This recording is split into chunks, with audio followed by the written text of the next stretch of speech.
waited in line alongside 1,000 other balaclava-clad men to have sex with Bonnie Blue, but when it was my turn, I couldn't go through with it. These were the words of an unemployed security guard after witnessing one of Bonnie Blue's infamous record-breaking events. In 2025, viral fame doesn't come from skill or talent, it comes from controversy, something that Bonnie Blue appears to have mastered without anybody realizing it. Let's take a look at how Bonnie Blue fooled just about everyone.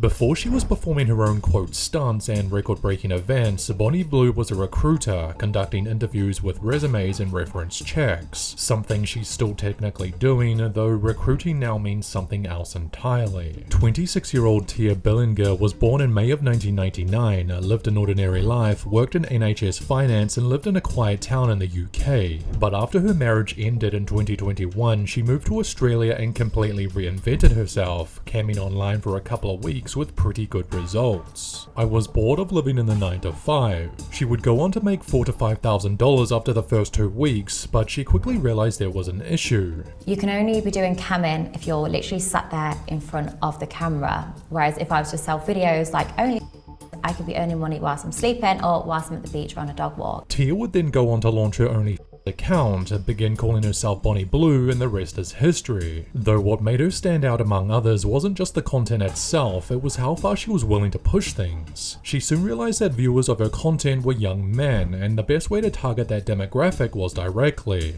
I didn't know if it was like a special room where you can take me out back. Are you being serious? I'm being serious. No, I don't think that's happening. What about after your shift? I'm a Christian man and I'm with my man. Instead of performing with other people in the industry, Bonnie quickly became known for filming sex acts with her own fans and using that content as additional self-promotion. She'd post her location online, let strangers line up and film everything, something that the public was disgusted with, though when asked about the ethics around this, her response was blunt. "We've got no problem sending 18-year-olds to war." For each social media stunt came more attention, and Bonnie quickly realized that any publicity is good publicity. She knew the spotlight had to remain on if she was to become a millionaire, something that was quickly becoming a possibility. And it wasn't long before Bonnie Blue would begin creating content with Lily Phillips, even partnering for a Freshers Week event in the UK, where they would share their location with teenage boys. Basically, we're looking for a train. Though as we all know, trains only go so far, and when your brand relies on shock value, you eventually start running off the rails. In late 2024, Bonnie then teamed up with her Australian equivalent Annie Knight and planned to film fresh adult content during Australia's Schoolies Week, a post-graduation celebration notorious for partying teenagers and bad decisions. But once again, the public weren't having it. Bonnie's and Annie's stunt prompted a petition on change.org calling for her deportation from Australia, which amassed nearly 100,000 signatures. Australian immigration caught wind of her plans and cancelled her visa, effectively banning her from the country, though instead of acknowledging how messed up their actions were, the duo doubled down. Bonnie and fellow creator Annie Knight then flew to Fiji, hoping for a new filming location and fresh meat, but that didn't last long either. Authorities labelled them both as prohibited immigrants and planned on deporting them. These individuals are harmful to the image of Fiji as a tourist destination. Although these headlines would only drum up more attention and therefore ultimately yield more paying subscribers to their OnlyFans accounts, something that Bonnie boasted about on This Morning TV show back in November of 2024. So we've been talking, as we've mentioned in the show today, your salary, what you earn at the moment is upwards, you've let me know, of £600,000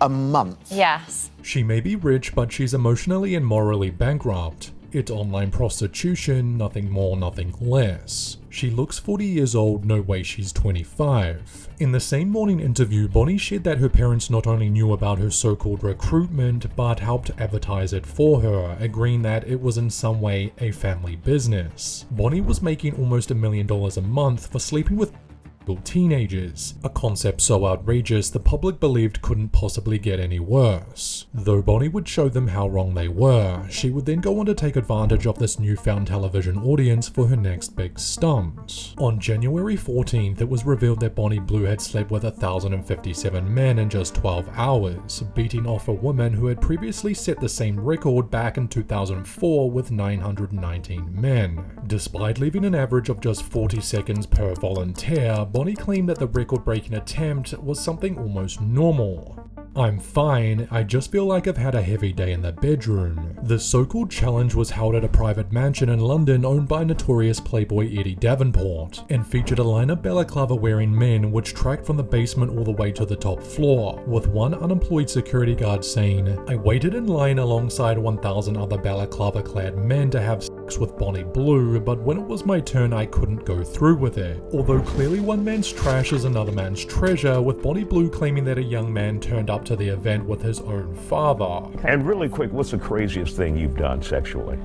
Slept with a father and son at the same time. Well, huh?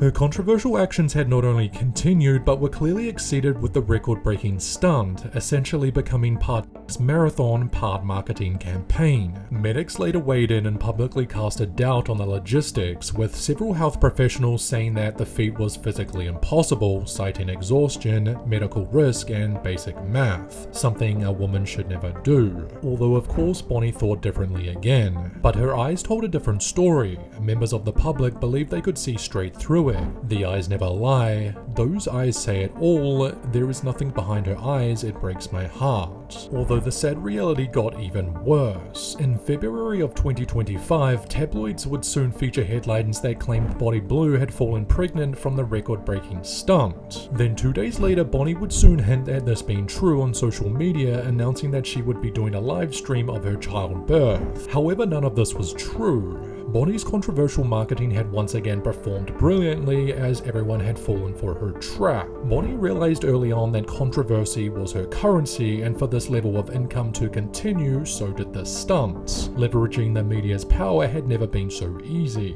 Though the white lie wasn't entirely self-motivated, Bonnie's plan was to take the extra income earned from the fake pregnancy attention and put it towards somebody else's IVF journey. Roughly a $25,000 cost, something that Bonnie wasn't going to pay for herself, despite now making over $1.5 million a month. But yes, my income in the last 30 days has been 1.5 million. My goal is to get to 5 million a month. And this money would only bring her even more attention. The purchase of a custom one-off Ferrari, a vehicle that likely had fewer miles than Bonnie herself, was to become a rolling billboard for her business.